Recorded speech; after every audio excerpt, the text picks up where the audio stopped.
everyone, Greta here. Today we are going to talk about a transition, or it could also be the shape itself. It's the fallen angel. Now I think this one is relatively new. I have only seen it circulating around for the last, I don't know, like 7-8 years, around there. Less than 10, I think. But I really like it because, I mean, A, the name is beautiful, like fallen angel. Second is the shape of it is also very impressive. Now this is actually a request from someone, and I find that recently there's a lot of requests about side crow and the variants. So here it is. The reason why I said in the beginning it could be a transition or it could be the shape itself is because in order to do the fallen angel, you have to start from side crow. Whether or not you actually need to have a very solid side crow, I mean, of course, I'm going to say the more solid it is, the better. And the reason is because a lot of people are actually struggling to lift the bottom shin bone up. And I found that the reason is in order to lift the bottom shin bone up in fallen angel, the twist in side crow needs to be deep. So again, it's not just the depth of the twist in any shape, is the depth of the twist when you're in side crow. So if you're wondering what am I talking about, you can go back to the tutorial last week. I think I did that, yeah, the side crow. So I talked a lot more in that tutorial. So if you are, sliding, if your knees are sliding off towards the elbows when you're in side crow, chances are you have a very difficult time lifting the bottom shin bone up. Okay, so it's extremely important to have that twist tight and compact when you are in side crow. So that's why it's better if you can have a solid side crow before you go into fallen angel. Another element about fallen angel is it has a side bend element to it. So what am I talking about? Hope you can see me. Yeah, I'll stand closer to the wall. So the more of me could be shown. So side bending is this. It's this one. So you want to have, a decent amount of side bending, side flexion. So you can do, side bending like this. But just make sure when you're doing side bending, the chest and your belly are facing the front and not down to the floor. Okay? So when you do this, try to send the pelvis to the other direction.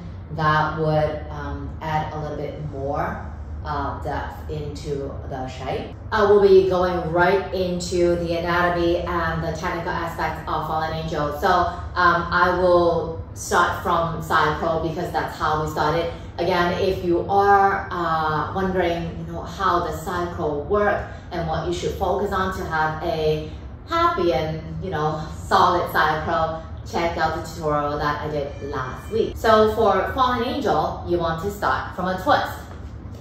Okay, so again, nice and tight, making sure that it's not just, the twist is tight when you are in the squat, but also the twist is tight when you are inside crow. So when you are here, you want to check that the bottom leg, the outside of the leg is as close to the armpit as possible. Okay, so here we go.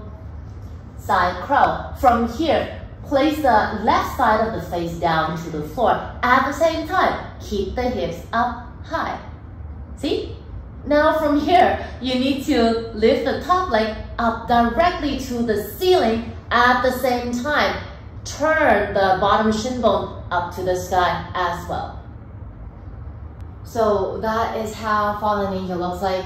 When I place the side of my face down to the floor, it's this part, kind of like the cheekbone all the way almost to the top of the head. So it's this part. And I place it lightly. And when I place the head, when I actually lower the head towards the floor, my hips keep lifting. So it's more like a diagonal plane movement. Okay, so imagine the body is one unit. I move together. So this is very important. Don't just place the head down to the floor, but keep the hips low. You really need to keep the hips up high. Once you are there, the top leg will need to know where it goes. because if the top leg is not pointing directly up to the ceiling, like almost in a vertical direction, if it's pointing kind of out to the back, then the bottom leg, there's no way for it to lift. So making sure that when you want to do this shape, especially if you have trouble lifting the bottom shin bone up, the top leg needs to know exactly where it goes. And how to do it, either have someone telling you if your top leg is vertically straight or just swim yourself. Okay, and also when you are in that transition mode, I'll do it again, see if I can talk. It's kind of hard. I'll do the same side. So once you're here, when the head is coming down to the floor, as you can see, my toes, my hips are already pointing up at the ceiling, and I try to lower as slow as I can. Once I'm here, I try to tilt the hips a little bit higher, okay, maximizing that twist and the side flexion, and then the top leg want to go up to the sky. Pointing it, I think that's a sky.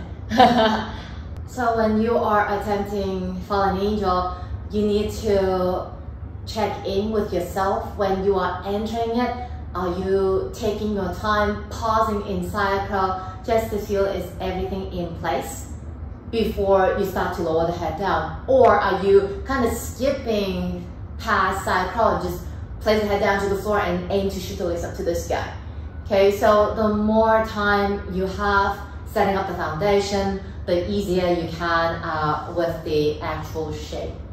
Okay, so again, it's quite a bit of side bending and the twist as well. It's quite a weird shape to be in, even though it looks really, really fancy. So if you are, kind of struggling or wondering how to do this, making sure you have enough side bending warm up, twist warm up, and also really understand how your body moves. When the head goes down, the hips need to go up simultaneously, legs together at the same time. Try not to break it.